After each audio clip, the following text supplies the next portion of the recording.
The Brotherhood of Steel is a paramilitary organization that has appeared in every Fallout game so far. The Brotherhood extended its influence to the United States and settled in several places from the West Coast to the East Coast. Relatively recently, the Brotherhood first appeared in Fallout 76, and it's time to look at the origins of the factions and how they have changed from game to game. Hugely popular since the first game, the Brotherhood is sometimes a friend but often an enemy. The legacy of the Brotherhood of Steel is tied to a secret government conspiracy. In 2077, the US Department of Defense ordered a group of military personnel to guard a group of scientists at the Mariposa military base. Scientists have been experimenting with the forced evolution virus, or FEV, which is the source of Fallout's super mutants. When the soldiers learned what the experiments entailed, Captain Roger Maxson gave authority to interrogate and execute these scientists, effectively identifying himself as the leader of these criminals. Upon learning that the VRE experiments were commissioned by the government, Maxson and his men officially left the United States. 3 days later the Great War began. After surviving the initial devastation of the world by nuclear war, Maxson led his survivors and their families on a grand trek to the Lost Hills bunker. As the years passed, refugees and former soldiers expanded and refurbished the Lost Hills bunker, creating a rare bastion of weapons and technology in the now radiation-scorched California wasteland. During this time, Maxson realized that the Brotherhood of Steel would need a solid foundation of ideals if they were to survive in this inhospitable new world. Maxson called the main goal of the Brotherhood of Steel to return to the preservation of technology. But it was too big a risk. Maxson believed that the collective efforts and knowledge of mankind would be lost without the presence of a strong hand, and to prevent this from happening, it was necessary to collect, record and preserve the knowledge of mankind for future generations. In the hope that this knowledge can serve as a catalyst for the rebirth of civilization. By 2161, there were some changes in the Brotherhood of Steel. Roger Maxson's grandson, John, leads the Brotherhood as High Elder, while Chief Paladin Rhombus oversees orders. This is also the year the Brotherhood first encounters super mutants. And although it is only a corpse, the Brotherhood has questions about the origin and creator of the monster. This discovery only fueled debate about how to proceed in this situation. The protagonist of Fallout eventually spurs the Brotherhood into action, culminating in the defeat of the Master. The Master's defeat prompted the Brotherhood to offer their assistance in the New California area, eliminating mutants and various gangs that threatened the safety of the surviving townspeople. They were also slow to introduce certain technologies back to New California, especially after John Maxson passed away, leaving Rhombus in charge of the Brotherhood's interests. This leadership proved fruitful for the Brotherhood's growth and public perception, even cementing a positive relationship with the then budding NCR, New California Republic. However, by 2240, the Brotherhood began to change. Confident in their accumulated knowledge and weapons, the group was not ready for the emergence of a high-tech enclave. After the protagonist destroys the enclave in Fallout 2, the Brotherhood again finds itself on the verge of an aimless existence.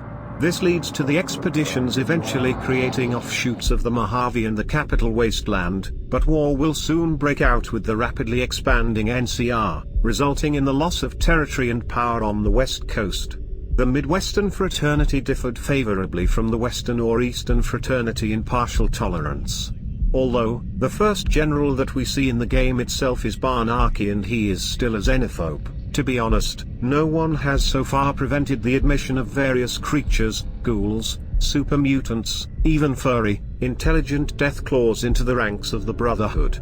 It is also worth mentioning the former raiders who were driven through the prisoner of war camps, and those who really reformed were taken into the ranks of the Brotherhood.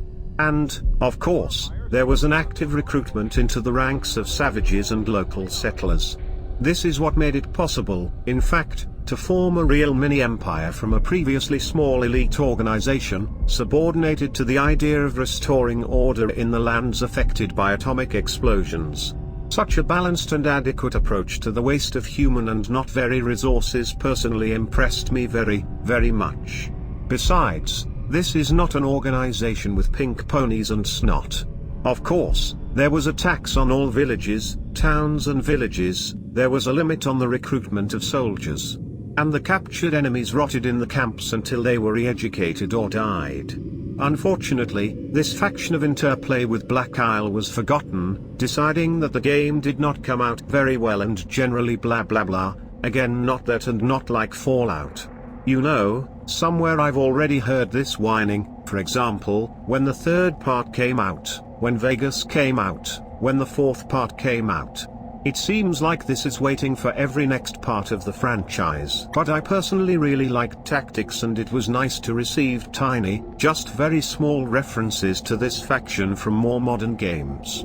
And now let's go through the points from what I know about the presence of a brotherhood from the Midwest or vice versa, an Eastern Brotherhood according to the old terminology in games published by Arbor. The Midwestern Fraternity, for example, is mentioned. Caesar in Vegas, Scribe Rothschild in the third part and Captain Kells in the fourth. The references are small, but they indicate that the friends have not forgotten about the existence of the faction, and it is quite possible that they will return to this topic in the next part of the game. I repeat, my old thought once again, Chicago is the best bet for continuation. Firstly, because Bethesda stubbornly walks along the East Coast, most likely in order not to conflict too much with the Ent of the West. There are also hints of Brotherhood, a very strong story about robo-brains and their damage since the time in the DLC Mechanist, and this is a good reference to the calculator from Tactics. The very design of the Enclave armor from the third part strongly reminded me personally of almost the most fashionable power armor of the Midwest. Possible return of the Enclave mentioned above. Well, the fact that there are almost no large interesting cities left in the East. Apart from New York, there is nothing to think about, to be honest.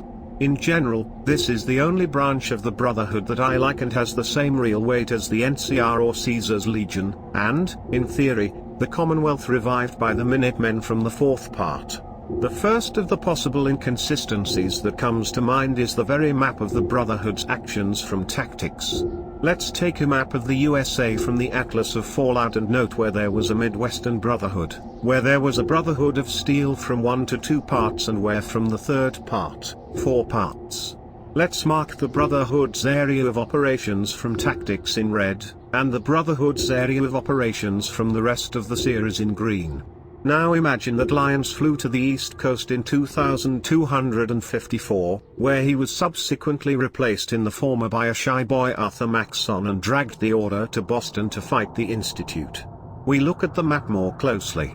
Lyons' route ran right through the lands that were in Toctico under the control of the Midwestern Brotherhood. Let's think about how it happened that, flying over the lands under the control of a fairly extensive new state, Lyons did not find any signs of the state itself. Why wasn't he shot down by the air defense systems of the same robots, which are supposed to be under the control of the Midwestern Brotherhood? I think there may be one explanation here, well, except that it's no longer E&T, I'm Todd Howard, by Fallout 76. The events of the Fallout Tactics Brotherhood of Steel game take place for a moment in 2197, 44 years before the events of the second part of the game and 57 years before Lyons' journey through the ruins of the USA. The world of Fallout is changeable, and those who were strong yesterday, such as an enclave, can quickly collapse from heaven to earth and dissolve into new powers like the notorious NCR.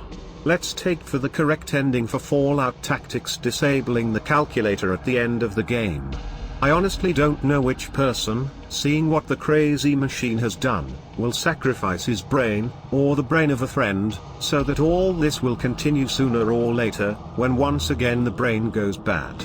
It is more logical to assume that the warrior destroyed the calculator or waited for his own demise, and the Brotherhood, without the support of soulless and cool robo-humans, began to suffer defeats from all those whom these machines connected with battle. By the way, dear viewers, what ending of the Tactics do you consider canonical? Please write in the comments, it is interesting to listen to your opinions. But, returning to the topic, in this case it is quite logical to assume that the stretched supply lines of the Midwestern Brotherhood would sooner or later force them to abandon Shelter Zero, in which there is no gate and the entrance is flooded with radiation, and retreat to the city of Chicago, gain a foothold, recruit a new army from the locals to attempt revenge, because thoughts about the Empire there are fraternities from the Midwest at any ending. Well, a split could well happen here, or the enclave mentioned earlier could appear, which was sitting and waiting for the moment of weakness of this branch of the Brotherhood. Anything could happen. Unfortunately, we will not find out, well, or we will not find out soon. This, in fact, can explain why such huge powers as the NCR and the Legion in the 2278s did not find such a huge power as the region controlled by the Midwestern Brotherhood remained at the time of the end of Fallout Tactics. Speaking about the lority of weapons and vehicles from Tactics, well, yes, modern guns are not very suitable for retrofuturism. However, there were such guns in Vegas, and no one called the game non-canon. From which we conclude that it is possible in a separate region of the USA had its own factories and some separate technologies. A great example is the crappy assault rifle from Part 4, which looks like a Lewis machine gun and looks quite modern, by the standards of the Fallout world. Of course, a rifle from Part 3, I'm not talking about the R platform from Vegas. By the way, didn't it seem to you, dear viewers, that with weapons in the last 3 games there was some kind of stupid leapfrog from normal samples to retrofuturism? Write in the comments what surprises you. We will discuss this strange topic.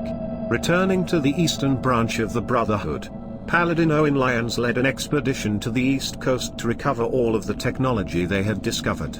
Along the way, the atrocities Pittsburgh witnessed changed the mission of the Brotherhood. Under Lyons' leadership, the Brotherhood prioritized protecting the wasteland dwellers they encountered. When the elders in the Lost Hills realized this, they cut off their brethren from the capital wasteland from communication and support. Even after assisting the player character during the battle for Project Purity in Fallout 3, the resulting technology was not enough to compensate for the over-expansion of the Brotherhood's members. After Lyons' death in 2278, the East Coast struggled with a leadership crisis for 5 years until Arthur Maxson was appointed as an elder at 16, the youngest elder in the history of the Order. Arthur Maxson, the only living descendant of Roger Maxson, learns that the Lost Hills Council of Elders is still secretly monitoring the East Coast secession. To their delight, Arthur restores the Brotherhood's original mission, reclamation of technology. While the Brotherhood is experiencing a resurgence on the East Coast, Maxson sends out expeditions to the Commonwealth in search of advanced technology. Eventually, he and the Brotherhood cross paths with the protagonist from Fallout 4 during a conflict with the Institute. It turns out, using Lost Hills satellite communications, Roger Maxson was able to make contact with Lieutenant Lizzie Taggarty of the U.S. Army Rangers in 2077. After Maxson instructed Taggarty, she joined his cause and even began setting up a chapter of the Brotherhood in Appalachia. While the influence of the Brotherhood of New California continued to grow, the Brotherhood of Appalachia discovered something that threatened the extinction of mankind. Scorch beasts, bat-like creatures that leave a devastating plague in their wake, have brought the Appalachian Order to their knees. After years of unsuccessful attempts to eliminate the threat, the entire Brotherhood cell was lost along with communications in 2095. The Lost Hills chapter sent reinforcements in 2103, in fact, they will appear in Fallout 76. These reinforcements arrived from New California at a time when the Brotherhood was still looking for its way into the post-apocalyptic world. Under the leadership of Elder Roger Maxson and new ideals, this will be a version of the Brotherhood of Steel that players have yet to see while playing Fallout 76. In general, I still don't understand why not take the events of Tactics for lore. Apparently Toddy is something plans for Chicago and its environs. Let's hope it's not another Fallout 76. Like a bird on a tree, I'm just sitting here. I got time, it's clear to see. from up here.